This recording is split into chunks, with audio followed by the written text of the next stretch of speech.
Hello, everybody, and welcome to the show. We have a very interesting topic for you tonight, cybersecurity, with Anthony McFarlane Gonzalez, a Special Forces medic and network communications expert, now in cybersecurity, who spent 3 tours of duty in Iraq, 2 tours of duty in Afghanistan, and 4 tours as a civilian IT and networking expert. So he's about as qualified a person as we'll find to talk about cybersecurity, certainly in the field operations, as well as now in the private sphere. Anthony, welcome to the show. Friend of the show, friend of mine. And people who've watched the show will know that. Wait, can I hear you? Speak to me. Yeah, can you guys hear me? Yeah, maybe we can get the volume a little higher. Yeah, speak now. Yep, you guys got me? Yeah, it should be okay. Just speak up, please. And yeah, you were in the military, the Army, was it? The Army. Yep. Yeah, just to make sure it wasn't the Marines. I don't want to upset anybody. No, I'm not a bullet catcher. You know, cause a controversy from the start. 15 years in the military, and how did you get started, and how did you get into the Special Forces? We'll get to cybersecurity later, but let's talk about origins, because we've never really done that with you. No, never. So basically started out as a 25 Lima. Back then that was a branch orientation for Signal Corps. I qualified for it, and I had 1 deployment underneath my belt, and went on to being selected after I went to selections course in 2003. And then I got into stayed in communications, communicated until I got hurt in 2009. Then I went to officers course, graduated, went to Signal Corps after that, and I was branch detailed to armor, so I know armor at the same time, and I didn't even touch a tank, basically. What does it mean you know armor? You knew that's the cavalry, isn't it? The tanks? Yeah, cavalry. Yeah. And I didn't even touch tanks. I know how to operate them, maneuver them, I mean, except for the training course, the OBC course. But then stayed basically in communications till I went to Fort Gordon, where I got my command in Bravo Company, which is a special company which trained the lieutenants, the captains, majors, lieutenant colonels, and 1-star generals in communications. And then that's where I got my taste for cyber, and I fell in love with cyber after working with the NSA and taking the CEH courses there that they had, which we helped design, and then also helped design the Cyber Center of Excellence there, which was a project that they had me doing. Where was that? Fort Gordon, Georgia. In Fort Gordon, Georgia, which is Columbus, isn't it? Augusta. Right? Augusta, Georgia. Augusta? It's in Augusta, okay. This is a special communications training area? No, this is just communications training in general, because every single person that is across the board, across the gamut, their DoD wanted to do Cyber Center of Excellence training there for communications and signals. So that way they can all be in one place, one center, and that's it. So Fort Gordon is a communications training spot, right? Yeah, roger that. It falls under TRADOC, and it's the center of all DoD. That's what they are doing right now for Navy, Air Force, Army, Marines, and I believe that the Coast Guard comes and trains there too, along with other agencies. So it must be very hot there right now, I would think. Most of the guys that go to those courses there, at the minimum, have to have a secret. And then depending on your MOS and your skill sets and what unit you're going to, you get upgraded to a minimum TS. Some of the minimum top secret. TS is top secret for those who don't know. Yeah, top secret. And then some get the opportunity to work in SCIFs where they do need a TS SCI, which SCI is subcompartmentalized information, and then the caveats after that, which most people in the civilian sector call as need to know, but it's caveats that you have added to the SCI. Yeah. So, are you also trained as a radio operator for the field? Yeah. Yeah, because yeah, I know a lot about that. I don't know if what kind of radios they're using now. They're using mainly most of the things that we use right now are Harris-based and Thales. They're But not Harris, using the old prick radios anymore, what they call no, the prick radios. the PR7s, Yeah. They still using those? Yeah, they do. Yeah. They just have upgraded internals, and that's the only thing that they upgraded. So they upgraded the modems, and they actually digitized them instead of being singular, where they just only displayed the number. Now they actually display like a network barcode, kind of like how if you look at the old Nokia phones, that green display, that's exactly what is on there, and then it shows the frequency. Of course, they've also upgraded it to from just HF to high frequency, so they now also use UHF and VHF. So VHF is a very high frequency, and then ultra high frequency is of course UHF. UHF mainly are for fixed wing aircraft such as planes, fast movers, and then of course the UHF can also be used in helos, but they're also used for low, for sometimes for the enemy not to have that range, because sometimes they don't have the range, because yes, the enemy does use the same frequencies. The frequencies are natural. They're occurring in the wild no matter what, and the wild is out here in the field in the world. So frequencies are natural. We just have to tap into them, and it just has to have a relay between point A and point B. So that's another thing you have to coordinate effectively. Yeah. Yeah, I wrote the central character of this novel I wrote called Rome, R-O-A-M. Buy it on Amazon, folks. Rome. Go to Amazon and buy it. It's by me. The central character starts out in Vietnam, and he's a radio operator just like you. So I interviewed a lot and read a lot about that. And that's how I learned about. The first person killed in Vietnam was a radio operator. I forgot his name just now. But he was the first casualty in Vietnam. That's unfortunate, but the problem is that radio men are the ones that are always sought after to be killed, because we're the ones that are effectively communicating. And you kill the radio operator, you basically cut the legs off the unit that's on the ground. So you always look for the Yeah, and in your case, they're killing the medic and the radio operator, because you're also...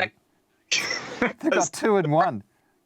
The primary medic, the Delta, he was a crazy guy. But Yeah. I was the same. There's always redundancy built into our teams. Yeah. Interesting. Very interesting. Okay. Which was more difficult as an assignment, Iraq or Afghanistan? Can you compare it that way? Yeah, you can. I didn't feel isolated in Afghanistan. I felt more isolated in Iraq. The only reason is because it was a more arid desert environment.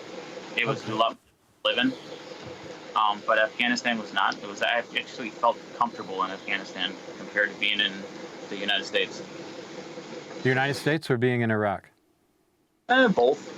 I mean, it depends on where you were, because at least in Afghanistan, they didn't look at me like as if I was a weirdo with my skin color. Actually, it was kind of ironic, really well. Do you get looked at as a weirdo because of your skin color? Oh, hard. Really?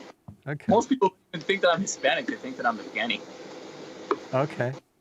Interesting cover, yeah. I can see you in a Pashtun hat on a camel. I've been trying to find that picture. One of my mates, his name is Mike. I've been trying to get that damn picture from him. He has me, and I have the full getup, and I have the actual Afghani hat. Yeah. And I have Afghani dress with a black shirt, typically with like a black vest jacket. I can see your finger on the camera, actually. No. I can. Yeah. Move your whatever that is. Okay. Yeah. Thanks. Yeah. That's better. Yeah, I have a picture of me wearing a Pashtun hat and carrying a Kalashnikov in Dara, in the tribal country. Yeah, we'd just been shooting it off a roof. That's what you do for fun in Dara. Yeah, I told you about Dara. You've heard of it. Yeah, the town where they make the weapons to order. Yeah. And then there's other things that you can do in Afghanistan, especially in the north. There's that weird game where they play with a dead sheep. I forget what that game is called, but they're riding the horse and they. Oh yeah. What is that game? I can't remember. It's ruthless. Holy sheep ball? I don't know. No, it's ancient. It's over 5,000 years old. sheep head? They just take the carcass of the sheep, I think it's the hindquarters, and they just drag it by the head. And they're trying to carry it from one side to the other, and they just literally bulldoze each other over. I was in like, these guys are going to kill themselves. What the hell are they doing? Well, that's how they deal with their overdose of testosterone. Instead of playing football, they play sheep carcass. Well, I mean, they didn't. Maybe. Yeah. To their credit, I mean, that's something they learned from Genghis Khan. Okay. So that's carried over from the Mongols. But as far as the modern games, they weren't really introduced until Britain actually came there in the late 1800s. So that's, like, for instance, football, cricket, and other forms of sports there were just recently introduced within the past 150 years, 180 years. So, yeah. So how much time in total, months or years, did you spend in Afghanistan as an operator and then as a network communications expert? 6 years, 2 months, and 11 days. You know exactly. And I didn't ask you before, but you know exactly. I mean, I asked you, but not directly like that. You really remember to the day. How much was it? See if you say the same thing. 6 years, 2 months, and 11 days. And 11 days. Wow. That's and the reason why it was 11 days is because of getting out of theater. And you spend 11 days as a civilian. You're not like a regular military guy where you're primary on the chalks to get out. Chalks meaning the planes. So there's certain chalks you're set up to go to on each plane each day. And you have to get manifested. So as a civilian contractor, you are at the bottom of the totem pole. I was in Iraq, and I can confirm what you say.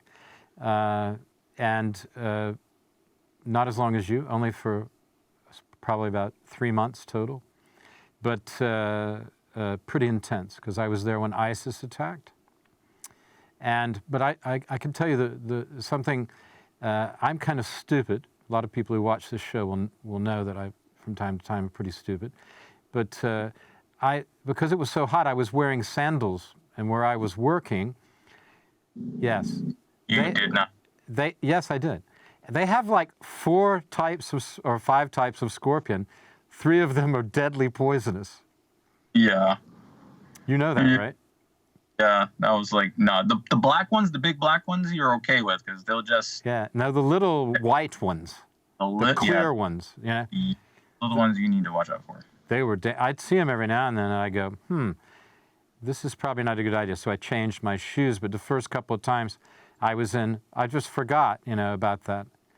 It was so hot. It was in June that time.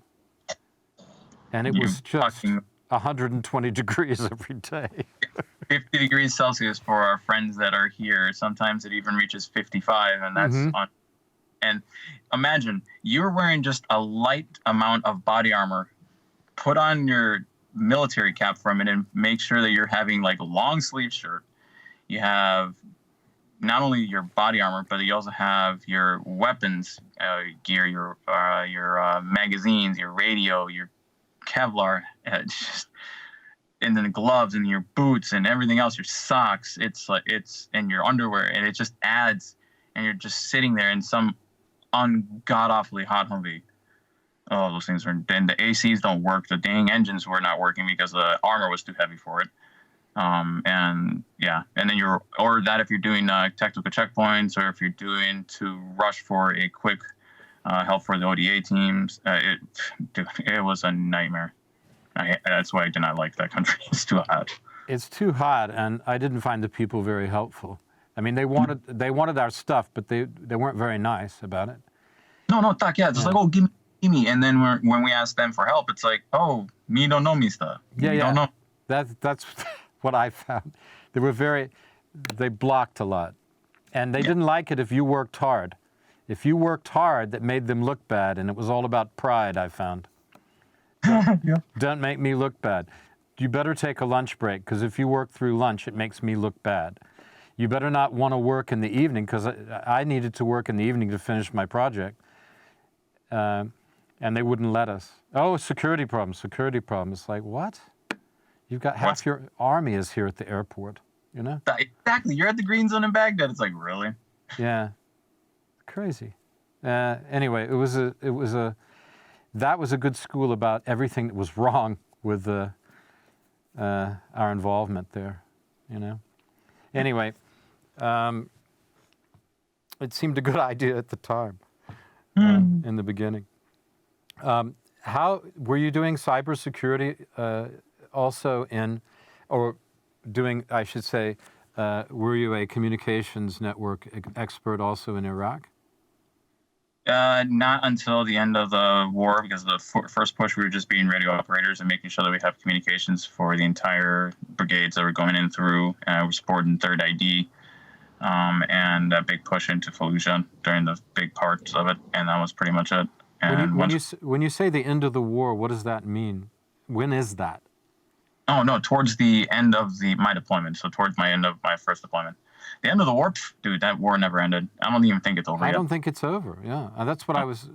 I was trying to think what was the end of the war, and I don't know when the end of the war. I know I'm going to get probably hate mail on this. I really don't give a rat's behind. But honestly, the Obama administration really screwed up the 2011 pullout. They just wanted to save face, and the American public doesn't understand. Start a war, you need to finish it and leave the country in a good mess. In a good mess. Not in a mess, that's what we left it in Afghanistan too. Oh, Afghanistan was a debacle, and we'll get to Afghanistan in a minute, but that was okay. Paying for the fruits of our labor on that one.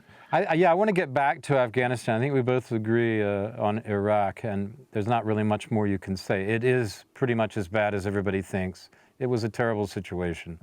A lot of beautiful things were destroyed, and they had one of the most revolting dictators of all time in charge, who was just as murderous and bloodthirsty as anyone who's a dictator today. Just a reprehensible situation in every way. But to go back to Afghanistan, because that's where you spent more time I would like to segue from there into the cybersecurity, because I'm sure that laid the groundwork, didn't it? Yeah. Fort Gordon, and then being a radio man in the Special Forces, a radio man and medic in the Special Forces, and then moving to the network expert as a civilian. What year was that you started doing that? Because that was the bulk of your time in Afghanistan, wasn't it? Yeah, Doc. So I got out technically got out in 2014, February 1st. And then I started contracting all the way through. So 14 onward, I contracted. There was a break that I went to work in New Zealand in 2019. And that was only a short term, about 9 months, and then came back to Poland. But so that's when I started in 2014, January 1st. Yeah, so you were there at the same time ISIS was attacking in Iraq. You missed that show. But you were in Afghanistan, which was supposedly going better, and with the planned turnover. I mean, the turnover to Iraq didn't work at all, because now the Iranians are in charge, but or at least loosely in charge, greatly influencing what happens in Iraq. Definitely influencing much more than charge. Yeah. But in Afghanistan, we thought, I think that the American government thought, and the allies that were with the Americans thought it was more under control, and that you might be able to do some kind of handover, at least a semi-handover, and still keep, for example, the main air base, Bagram, there, until if it was possible to turn it over. That's not what happened. Is that your take on it? Talk to me. Yeah, that's okay. There's a lot of. I'm gonna get in trouble for this, but whatever. The DOS. I don't want you to get in trouble. Say what's, I really don't even care, honestly, to tell you the truth. Well, you ought to be able to talk. Don't tell any secrets, and that's it. No, this is not a secret. There have been a lot of documents and a lot of information passed to the president at that time, which was Biden, from the DOS on the ground, that they needed to stop with this full back withdrawal within 3 months, because that's stupid. It's going to cripple the infrastructure. They knew that they had problems with ISIS encroaching from the north because the Afghans wouldn't be able to hold them. They weren't able to hold them, and they knew that, and they just continued to. So they ignored the warnings from their own State Department guys that they implemented into Afghanistan. And that's, let alone, they ignored the military commanders that are on the ground, that are the commanders on the ground, from all the warning signs that they have for months, if not years. We were telling them for years, don't pull out, be like Korea. We need to set a base here. It needs to be that slow of withdrawal, and we need to maintain a presence of forces here, and it needs to have been special forces with a minimum support of a brigade or two from regular forces, period. They didn't listen. How much is a brigade? 5,000 people each. It's for people, so a brigade or two. So up to 10,000 suggested by your group. And special forces groups to patrol and to move quickly. Yeah. Well, it's not only just the patrol and move quickly, is that we integrate with the commands there, and we integrate with the people much better than the regular forces, because we know we have to blend with the people, live with the people, understand the people. Are we talking Delta? What special forces are we talking about? No, just standard. Standard regular. We're taught to do that. Delta is a whole different ball of wax. I have never been part of that. Yeah. No. Okay, just the Army Special Force. Okay. Yeah. Yeah. All right. Tony, are you there? Yep. Sorry, that was just my phone being a pain. Okay. We'll take a break now because it's the end of this time. And why don't you go and sort out the taking your wife to the bicycle race, which is a good idea since you're there for that purpose, and then come back to us in a few minutes. Is that a good time to do that? Perfect. Sounds good. Okay, then we'll talk about cybersecurity when we come back, yeah, and how you got into that from your work in Afghanistan. Okay, ciao. See you in a bit. All right. See you guys. Okay, see you after the break, everybody.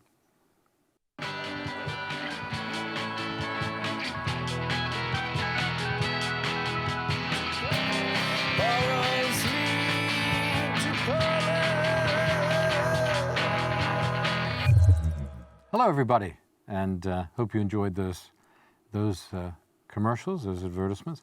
We're back talking about cybersecurity and past tours of duty of Anthony McFarlane Gonzalez. Hi, Anthony. You're back. So hey, you're at you're at the championships. You've moved your position now. Oops, right. And your wife is about to race at some point today. Yeah. She's already gone up on the field right now. How long is the race? 19 kilometers, so 19 kilometers. Ah, so it's a sprint. Yeah, it's an individual time trial. It's the standard for the Masters. Well, it's a standard. It's the Olympic standard too. But there's two different disciplines. There's the long distance time trial, which is 45K, and then there's the 20-kilometer time trial, which is a short distance, but it's the Olympic standard. Wow. And just to recap, you have been finishing regularly in the top 10 in the Polish men's grouping, but you're not allowed to be in this championship because you're not a Polish citizen yet. Yep. But you will race in the amateur championship, right? You got a chance to win that? I do have a strong chance, especially since I raced really well in the rain. So I've crashed really elegantly in the rain, so I'm not afraid of it anymore. Okay, and where are you? Skłów. Where is that near? Near Białystok, actually. So you're over in the east. Tak. So we're in between. Nice.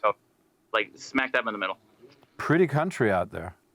Stunning. East of Poland is amazing. I love it. Yeah.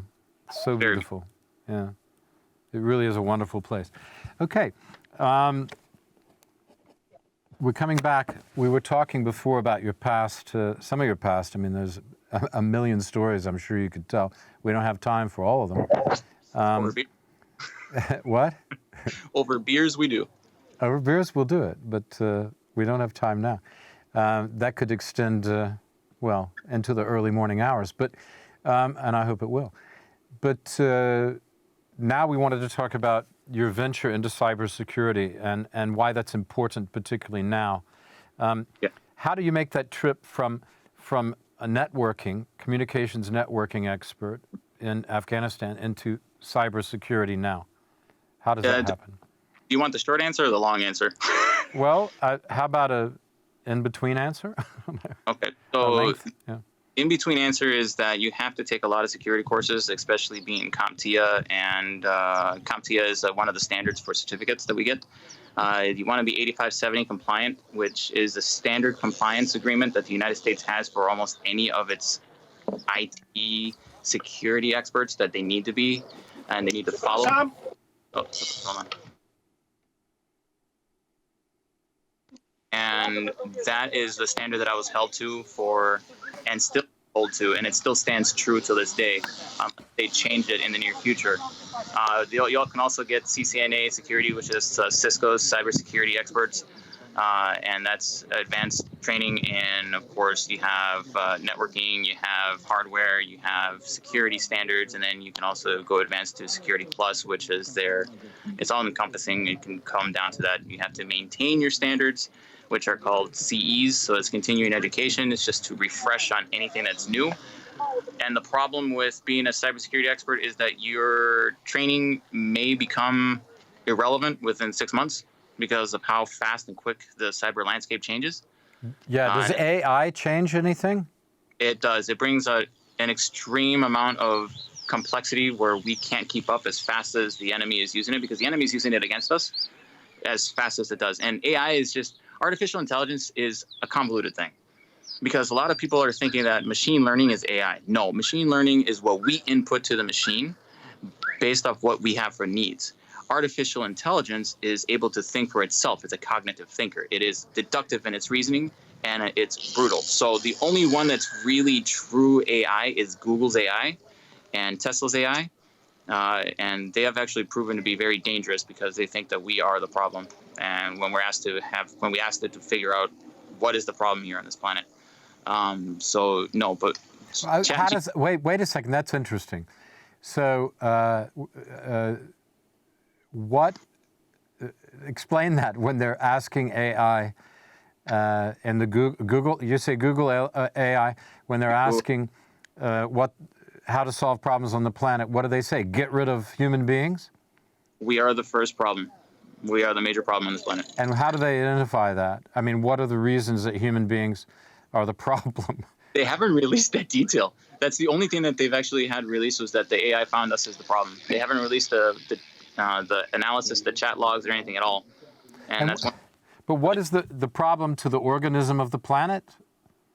It's just that we are slow to think, and we're a premise that just doesn't need to be in here, because we're misusing resources, we're misusing electricity, we're everything, the power grids, the technology basis development. We're just misusing it, apparently to its demise, even though we're developing it. So we're exploiting available resources to our own detriment, or not to our own good. Not to our advantage, but to our detriment. And that's what it sees. It's getting rid of the common denominator that is the issue, and that's us. So, but we don't know how yet. Okay, this is what people like Elon Musk are warning about AI, and others. I mean, Max Tegmark, for example, the MIT the physicist. Yeah, he's the godfather AI who created AI, who invented AI, worked for Google, and he's the one that's been warning us not to do AI yet, because we're nowhere near the maturity level that understands it and can actually utilize it. And he even tried to explain the difference between machine learning and AI to the common folk, the regular civilians out here that don't understand IT. And machine learning is like what I said. It's what we input to the actual computer so they can actually make decisions based off what we input. That's fine. That's what we should be exploiting. But AI, to be able to think on its own cognitively and deductively, yeah, we are nowhere near that level. And we don't even have any safeguards to stop that, because if it will protect itself. It will literally close us out faster than we can. AI will develop its own cybersecurity. I guess that's why I kind of asked the question. Because the ultimate cybersecurity would be the one created by the machines themselves. Yeah, that's essentially what, I mean, hell, think of it. We would do the same thing. If something is a threat, what do we protect it? We protect ourselves. It's kind of how the forefathers of the United States thought about the Second Amendment, even though that kind of has a detriment to the United States. Second Amendment is the right to bear arms, to create a militia, basically. Yes, yes. And that's what, yeah, and if you think about it, we're modeling AI exactly to what we've actually been used to for millennia, centuries. Yeah. So, and yeah. So there are two threats. We talked about them last week, and how what has happened in Ukraine with the explosion of the dam and the proximity to, the nearness to the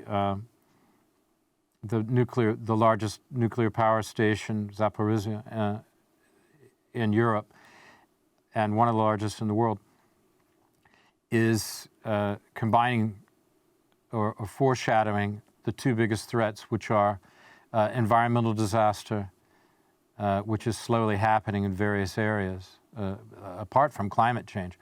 We can see it in depletion of the seas and pollution, and the wasting of resources and the elimination of species by either obsolescence, induced obsolescence, or by just killing them off. Yeah. So, well, most of this, Will, if you don't mind, most of this stuff that we've been doing to this planet is actually induced obsolescence, and it's not just it's our own demise. Literally, we are our own worst enemies, and that's what we. And AI AI has kind of joined these, or maybe even superseded the nuclear problem, right? Or the environmental problem, with the problem of the machines eliminating us to their own benefit. And the funny thing is, we can chuckle at it because there's been movies made on this. Have we not learned from that kind of? Even books have been about this. Yeah, it starts back in, Asimov wrote about this. Arthur Clarke wrote about it with 2001, which was AI gone crazy with the computer on the spaceship. And remember what we always said, you and I, anything that you can think is probably true somewhere in the universe, or is part of the universe, because our thoughts cannot be independent of what it can exist in the universe. Our thoughts are part of that. Our imagination is part of that. So everything that has occurred and been developed by human beings has always existed in the universe. We just had to find it. I guess that's the best way to put it, right? So the idea of our elimination by AI is real because we can think of it. And so it is a possibility. Yeah. That brings a whole philosophical gamut of other issues that we've been talking about beforehand, and like our David talked about. Is that the first? Has that now become the first issue of cybersecurity, apart from protecting, banks wanting to be protected, companies wanting to be protected from hacking, which is that what you're doing right now, advising companies? Yeah. So I'm advising companies, and I'm helping them write the development code and making sure that there are no privacy issues that are being used out there, so that their source code, which is their base code, is not exposed in any of the open source forums like GitHub or any of those repositories that we have out there that they use, because there's a lot of free open source code. There's free open source code that they use that is written by free people, and they put them out on those repositories like GitHub, and they can use them. That's smart, so that we don't have to start from scratch. So that's what I help develop security parameters for them to work off that. So, But artificial intelligence machine learning has brought in a whole different security issues, especially with ChatGPT, because it's a very good platform, and it helps developers write faster. Talk to me about ChatGPT. The pros and the cons. The pros and the cons. Pros. I'm going to start with the pros. This is a whole heap of cons. The pros is that it helps with faster development. It helps alleviate and cut down the time for people to actually focus on other sources of projects. And that's pretty much it. Cons is that there's privacy issues because once you put a source code in there or a part of a source code, it can be traced to it. And then it can be used, it can be bringing liability, extreme liability to certain individuals or certain companies. And then the other part that we have is that ChatGPT only goes up for historical, and any history it has is up till 2021. And it's not current, and it is not exponentially learning. It is just stuck up until 2021. Why is that? Why is it stuck up until 2021? I mean, I've experimented with ChatGPT, as many people have, especially because I'm a writer and I don't want to be replaced, right? No, it's not. Honestly, I don't know. It's just probably something that they put into the algorithm that they just only mapped it out to that much, that there was probably money, depending on that, for the funding to get any current events that are in there. I don't know. There could be a multitude of things. That's one thing that I never asked them, and I have no idea because they haven't released why they have it only to that point. Well, I've noticed something about ChatGPT. It's very good for producing facts. Yes. At the beginning, when they came out in January for the beta. Historical facts. Go ahead. Sorry. It's brilliant for that. Yeah. But when you ask it theoretical questions, it has a problem. It struggles. When you ask it to write code, it says that it can't, and it doesn't want to. And you give it the exact parameters to write the code, and it sometimes gives you warnings. So you have to try and make it, and you have to lead it to that point. So it has its downfalls, but it has its great learning points. But if they can really make that secure, they would be absolutely phenomenal. Yeah, it's pretty dry as well. If you have to really coax it to get something creative out of it, but it's never going to write. I've heard some people say, if you ask it a question, say, do this in the style of Hemingway.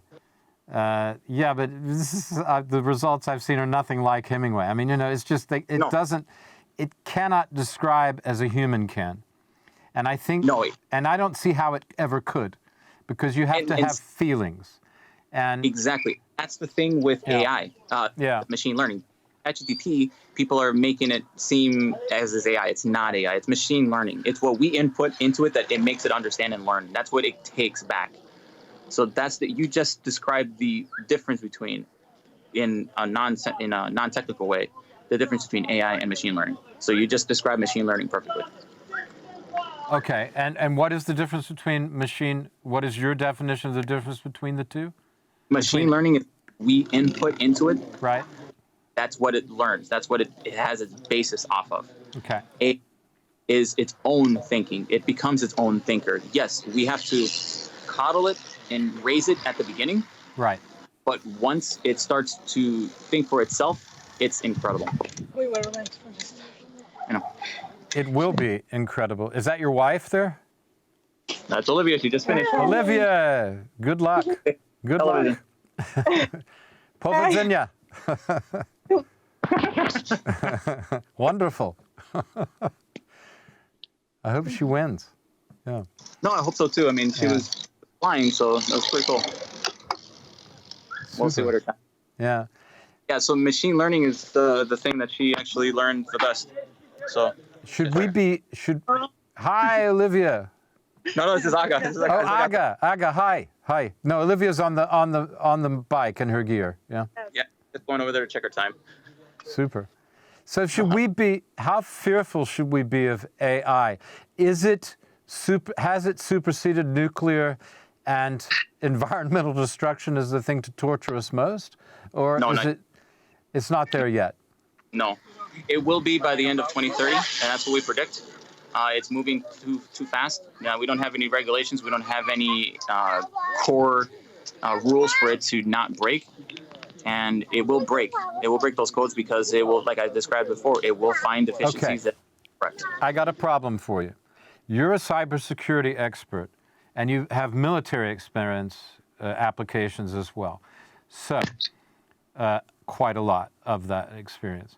Now, what if the AI takes over a nuclear plant or takes over nuclear system, or because one is an environmental threat and the other is a military threat?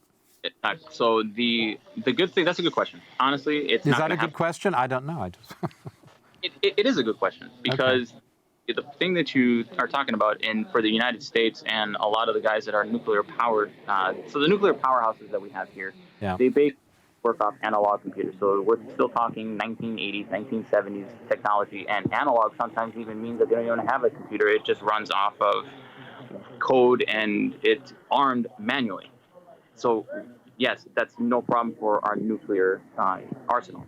However, when it comes to power plants, that's where we have an issue. And that also can be itself a ticking time bomb, as we're seeing with this incident in the region of Zaporizhzhia. Is that because people could hack it and create catastrophe? But we have checks on the missiles, for example, but we don't have the same kind of checks on...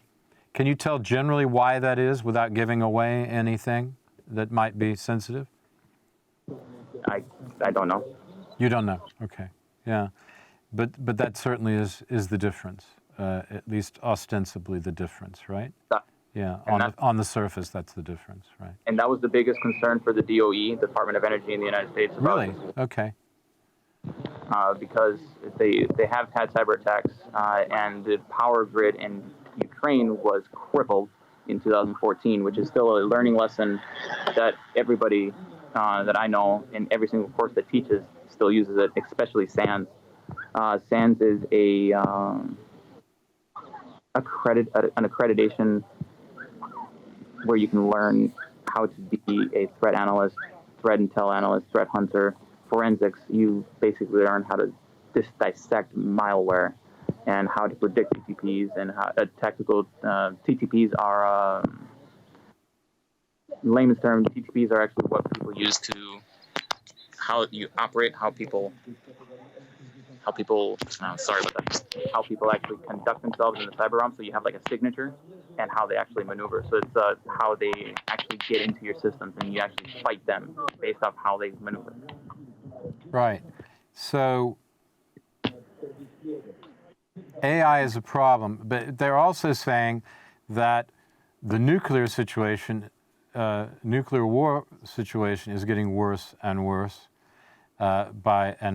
it seems obvious that, you can say nuclear weapons won't be used, but when they are, you can be wrong, just like a lot of us were wrong about whether the Russians would invade because it seems so stupid a decision to invade Ukraine. So, somebody could make a stupid decision about nuclear weapons too, even if it's just the nutcase in North Korea.